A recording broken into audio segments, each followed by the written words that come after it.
Hello student, kinetic theory of gases के sequence में ही आज का जो टॉपिक है वो law of equipartitions of energy का है,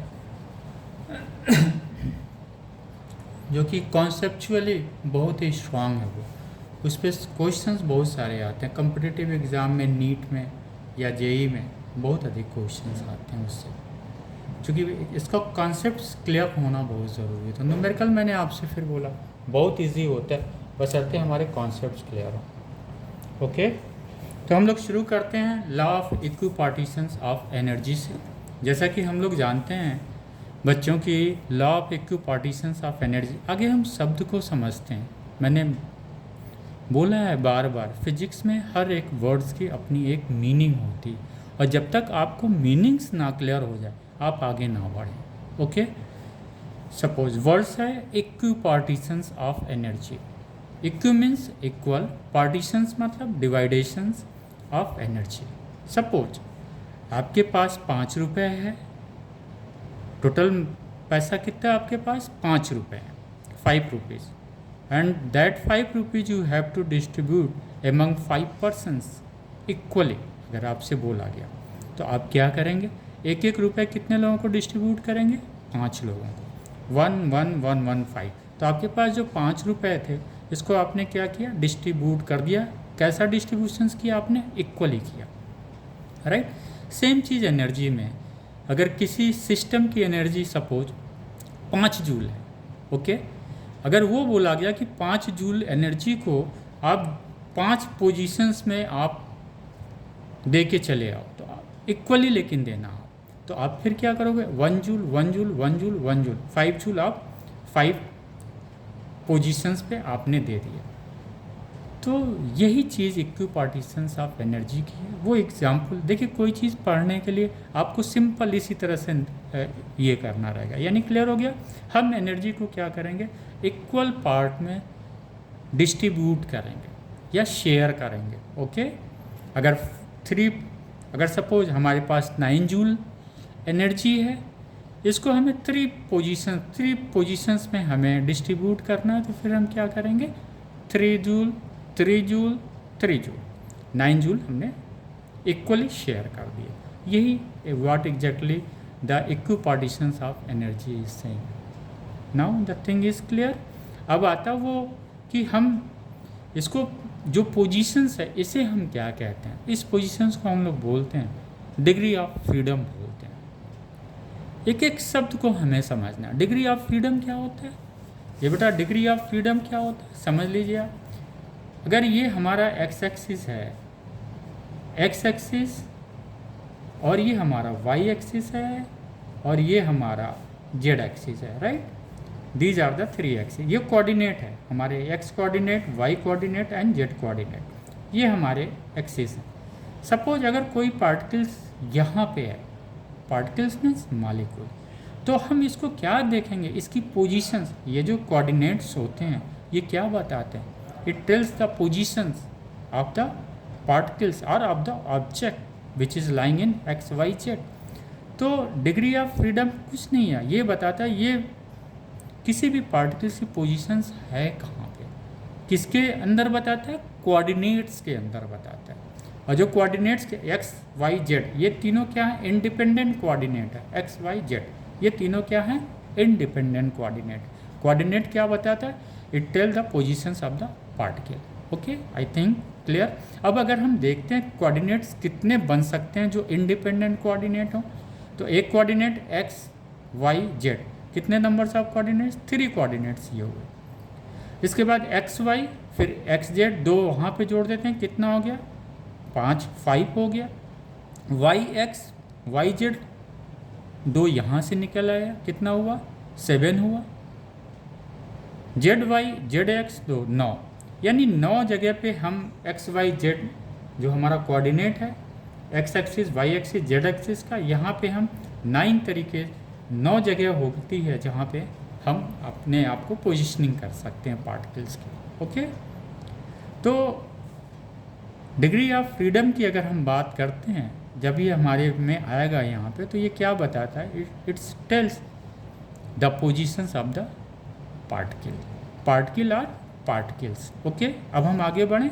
इक्विपार्टीशंस वॉल्स हमारा क्लियर हो गया, डिग्री ऑफ फ्रीडम क्लियर हो गया। Degree of freedom is what? It is nothing but it tells the positions into the coordinates of any particle or particles. Clear हो गया degree of freedom? बहुत clear cut concept होना चाहिए, कोई confusion दिमाग में ना रहे। Okay, now we are coming on to the topic law of equipartitions of energy. Clear? What exactly वो स्टेटमेंट क्या दे रहा है? वो स्टेटमेंट दे रहा है, इनको समझने की कोशिश करिए। कन्फ्यूज़न कहाँ पे होता है?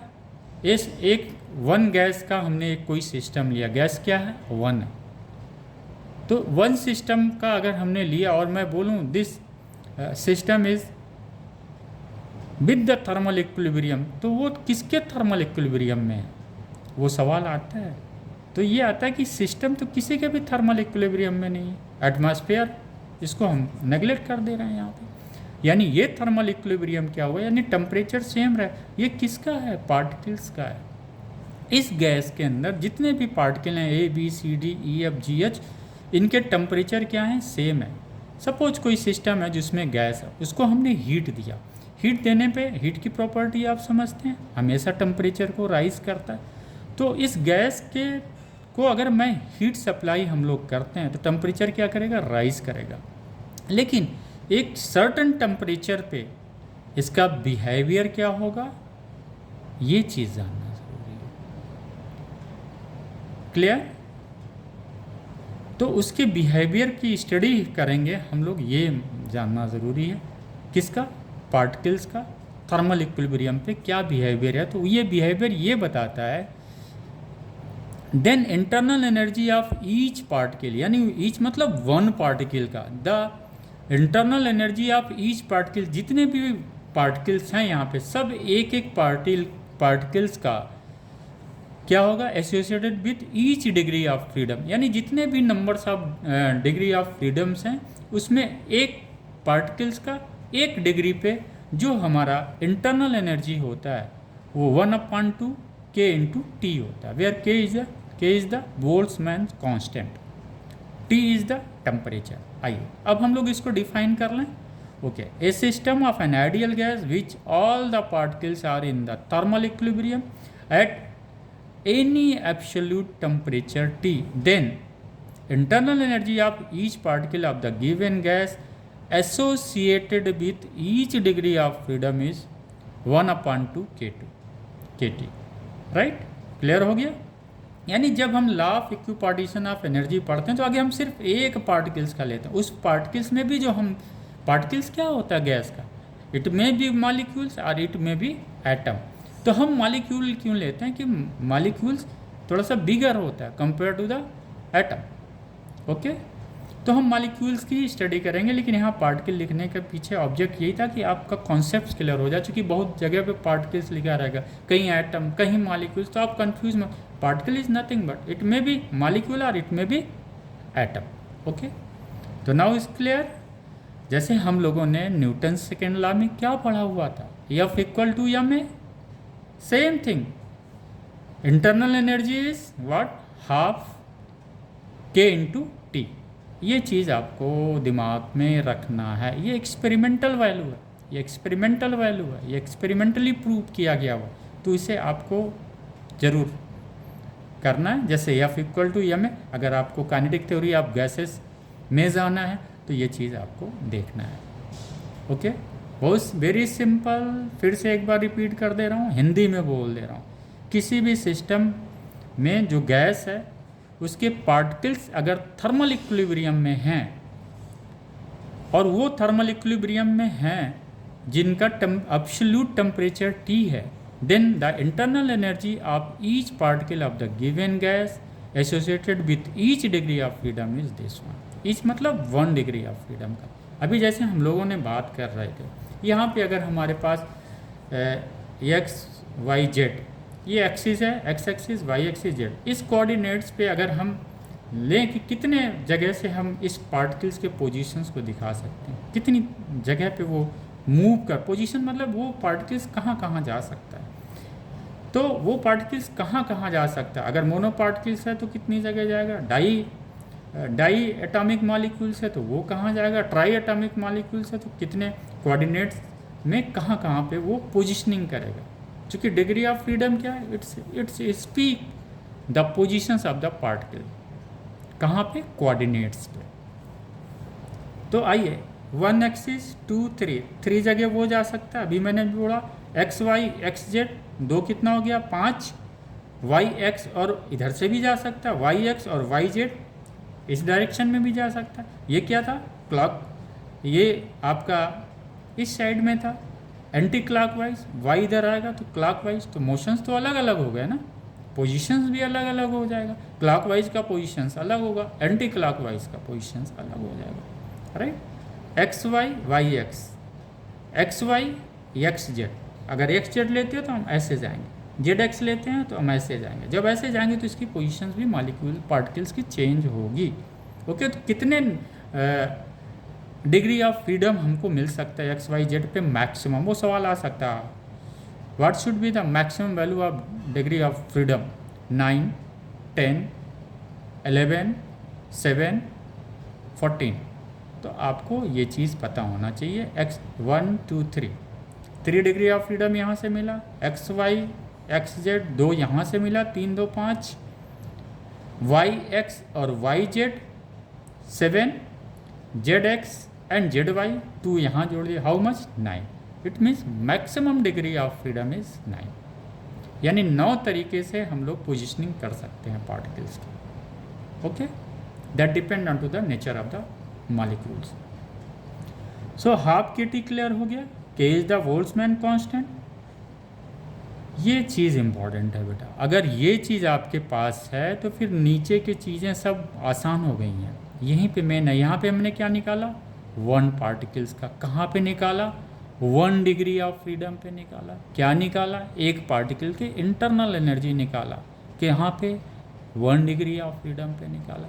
और इक्विपार्टीशंस ऑफ लॉ क्या कहता है, जहाँ पे 1 डिग्री ऑफ फ्रीडम, जिस जगह पे आपने जितनी एनर्जी दी है दूसरी जगह पे भी आप उतनी एनर्जी दीजिएगा, तीसरे पे भी उतनी दीजिएगा, खबरदार अधिक नहीं देना ना कम देना, इक्वल देना है। ओके, मान लिया मैंने।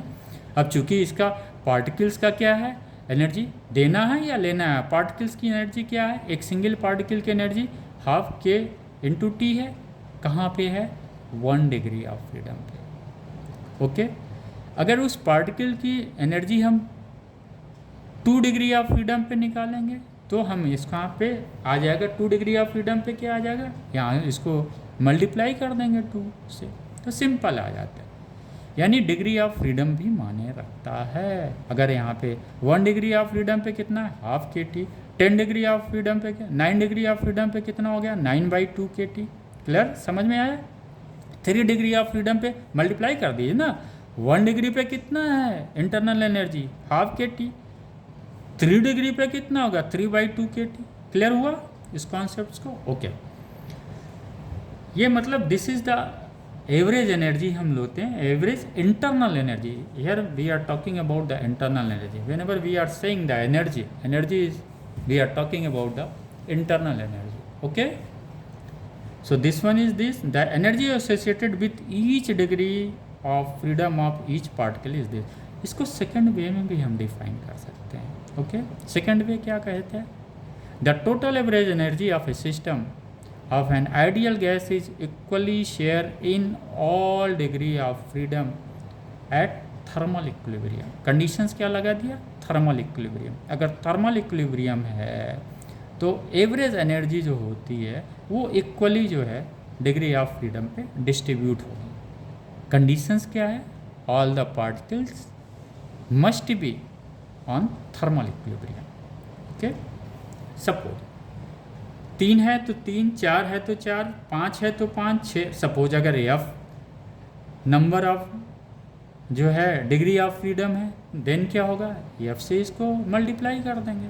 मान लीजिए if number of degree of freedom is F, then internal energy of 1 particles, ये तो 1 डिग्री ऑफ फ्रीडम पे एनर्जी थी उसकी इंटरनल एनर्जी, और वही इंटरनल एनर्जी हर जगह रहेगा, चूँकि इक्वली डिस्ट्रीब्यूट करेगा वो। अगर वो हाफ के टी है, कहाँ पे है, एक पार्टिकल्स का 1 डिग्री ऑफ फ्रीडम पे क्या है, हाफ के टी है, तो 2 3 4 मल्टीप्लाई करते चले जाइए। इस तरह से अगर एफ डिग्री ऑफ फ्रीडम है तो इसकी क्या है, half K T plus half K T plus half K T plus F time कर दीजिए, यानी वो क्या हो गया 1 डिग्री ऑफ फ्रीडम। ये सेकेंड डिग्री ऑफ फ्रीडम पे आया, ये थर्ड डिग्री ऑफ फ्रीडम पे आया, fourth F degree of freedom पे क्या होगा, ये हो जाएगा। ओके, यानी 1 2 3 4 5 लिखते चले गए। इट मीन्स उस सिंगल पार्टिकल्स का जो 1 पार्टिकल्स का है उसका डिग्री ऑफ फ्रीडम अगर एफ है तो टोटल इंटरनल एनर्जी एक सिंगल पार्टिकल्स की क्या होती है, हाफ एफ के इंटू टी। ओके, क्लियर हो गया। अब ये हमारा किसका निकला, 1 पार्टिकल्स का। अगर पूरे गैस में टोटल नंबर्स ऑफ पार्टिकल और मॉलिक्यूल्स हम मान लेते हैं n है, तो क्या करेंगे इसको, 1 का तो ये है, 1 का तो ये है इंटरनल एनर्जी, तो n का क्या होगा, बढ़ेगा, इसको n से मल्टीप्लाई कर देंगे। ओके, क्लियर हो गया। डिग्री ऑफ फ्रीडम का concept is clear. It tell the positions onto the coordinates. Okay, coordinate geometry. Equipartition clear.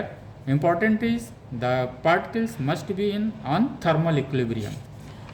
Okay beta, now again I am repeating the internal energy of one particle is half F kT, where F is the degree of freedom. Degree of freedom speaks what, it tell the positions of the particles onto the coordinates. Okay, this one, this again reading, if there is a n numbers of molecules, what we did, this is the, in fact you have to understand, this is the average internal energy of the gas. Okay, इसका मतलब F equal to ma की तरह, जिस तरह हम लोगों ने दिमाग में रखा उसी तरह यहाँ पे क्या रखेंगे, इक्विपार्टीशंस ऑफ एनर्जी में क्या रखेंगे हम, एक मॉलिक्यूल्स की जो एनर्जी है 1 डिग्री ऑफ फ्रीडम पे, यही energy same energy her degree of freedom पे रहेगा। या फिर उसको दूसरे तरीके से हम समझते हैं, अगर टोटल सिस्टम की एनर्जी 10 है और इसको 5 डिग्री ऑफ फ्रीडम पे डिस्ट्रीब्यूट करना है, तो क्या होगा 2 2 2 2 2। अगर एक पार्टिकल्स की, आइए उसका रिवर्स चलिए, अगर एक पार्टिकल्स का मुझे इंटरनल एनर्जी पता है तो हर पार्टिकल्स के इंटरनल एनर्जी को जब ऐड करते चले जाएंगे तो हमें सिस्टम का टोटल इंटरनल एनर्जी मिलेगा। मैं फिर से क्लियर करना चाह रहा हूँ बच्चों, यह इसको 2 एंगल से आप देखें। एक तो एंगल ये देखिए कि एक पार्टिकल्स की वजह से जो इंटरनल एनर्जी है, अगर सिस्टम में 10 है तो ये क्या होगा, यही इंटरनल एनर्जी 10 टाइम्स ऐड हो जाएगा, तो टोटल सिस्टम की एनर्जी आ जाती है। इसको हटा दीजिए। अगर हम कहते हैं सिस्टम की एनर्जी ही 10 है और इसको हमें 5 जगह डिस्ट्रीब्यूट करना, तो क्या करेंगे, हम डिस्ट्रीब्यूट कर देंगे। ओके, अभी हम आगे इसको और क्लियर करते हैं। This one is clear, degree of freedom very much. अब हमें क्या करना है, क्वेश्चन सॉल्व करते वक्त हमें ये चीज़ देखना है कि हमारा डिग्री ऑफ फ्रीडम क्या है। तो डिग्री ऑफ फ्रीडम के लिए हम लोग नीचे स्टडी करते हैं, समझने की कोशिश करते हैं। अगर मोनो एटॉमिक है, अगर सिंगल एटम, अगर मोनो एटॉमिक मॉलिक्यूल है, एक मॉलिक्यूल है जिसमें एटम्स कितने हैं, 1 है, तो एक कहाँ कहाँ जाएगा।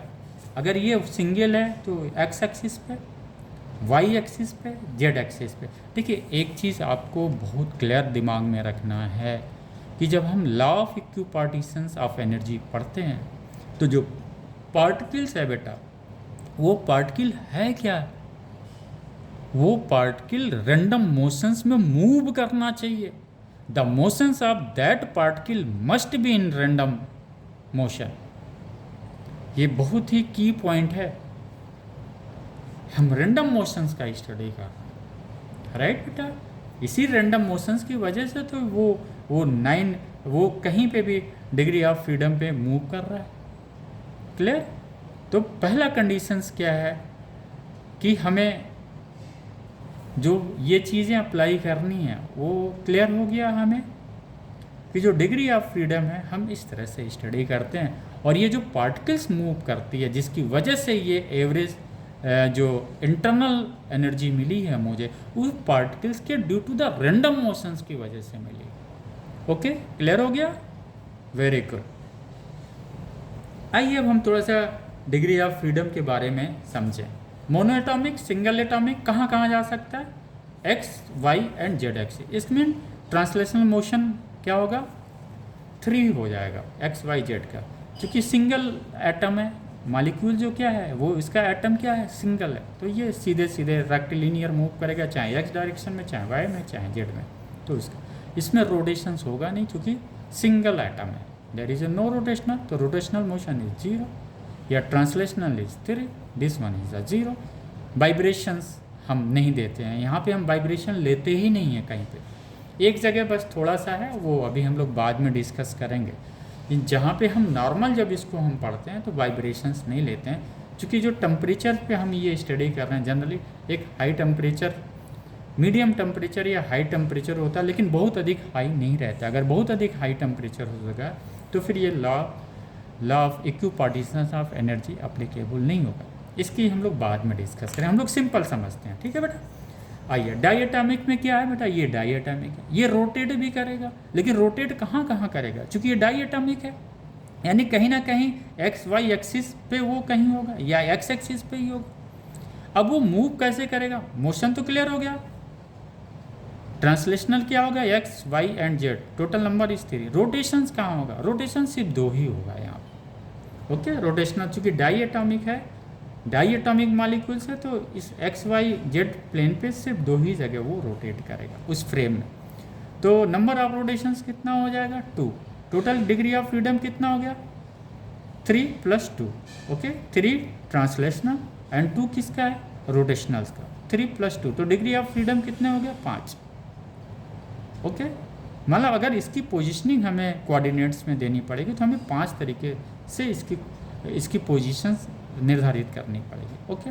ट्राई एटॉमिक में बस एक चीज़ है, ट्राई एटॉमिक में क्या होता है, ट्राई बोल रहा ना, तो इसमें ट्रांसलेशनल तो सब में 3 है, रोटेशंस में डाई एटॉमिक में सिर्फ 2 है, लेकिन अगर 3 मॉलिक्यूल्स हैं तो रोटेशंस भी क्या हो जाएगा 3। वाइब्रेशन हम लोग नहीं लेते, वाइब्रेशन तभी होगा जब टेम्परेचर की वैल्यू हाई होगी, बहुत अधिक हाई होगी, तो यहाँ पे वाइब्रेशनल कहीं पे नहीं लिया गया 1 2 3। अब हम इसकी वैल्यू रखते चले जाएंगे तो हमें चीज़ें मिलती चली जाएंगी। आइए मोनोटॉमिक में हमें क्या मिला, सिर्फ ये 3 मिला, ये 0 ये 0, तो हमारे डिग्री ऑफ फ्रीडम कितना हुआ 3।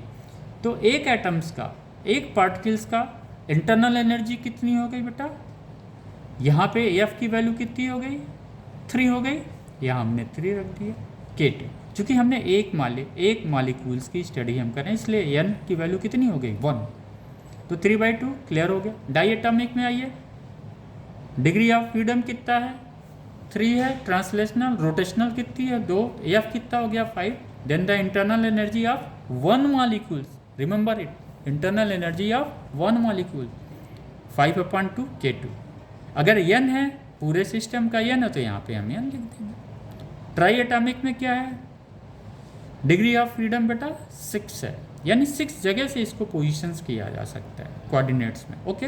तो ये क्या हो जाएगा 6/2 K2, ओके। ये जनरली रूम टेम्परेचर्स पे या थोड़ा सा अधिक टेम्परेचर्स पे ये चीज़ें आई हैं, उसके अलावा कुछ नहीं है बेटा, ओके।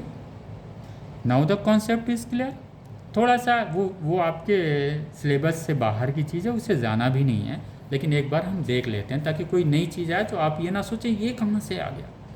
हमें सिर्फ यहाँ पे जाना है इस रूम टेम्परेचर या थोड़ा सा हाई टेम्परेचर्स पे ये स्टडी की गई है law of equipartitions of energy की।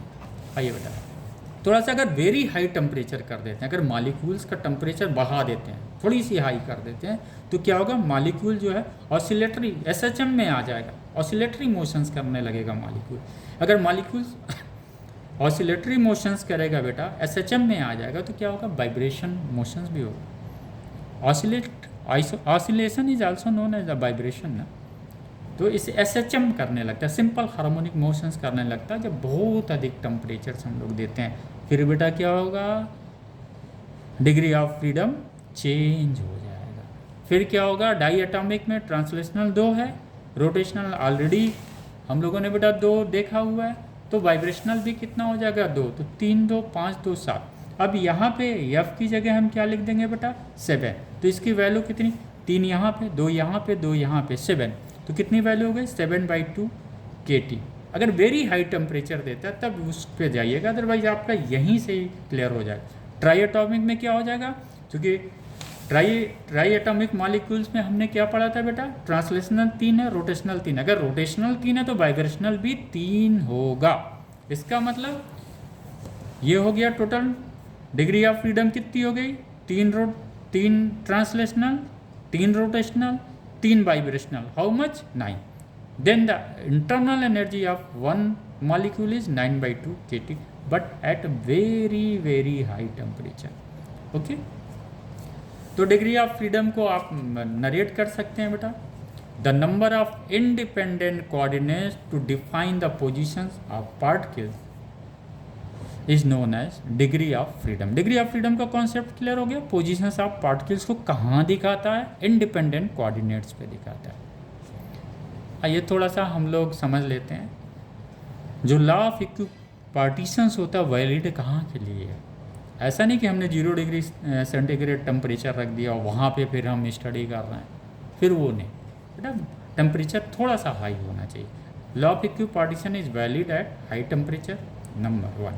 2, applicable to the system of a gas which particles are in random motions। इसी को हम बाद में ब्रोमियन मोशंस पढ़ेंगे, लेकिन यहाँ पे हमें ये चीज़ समझना है, कंपलसरी है बेटा।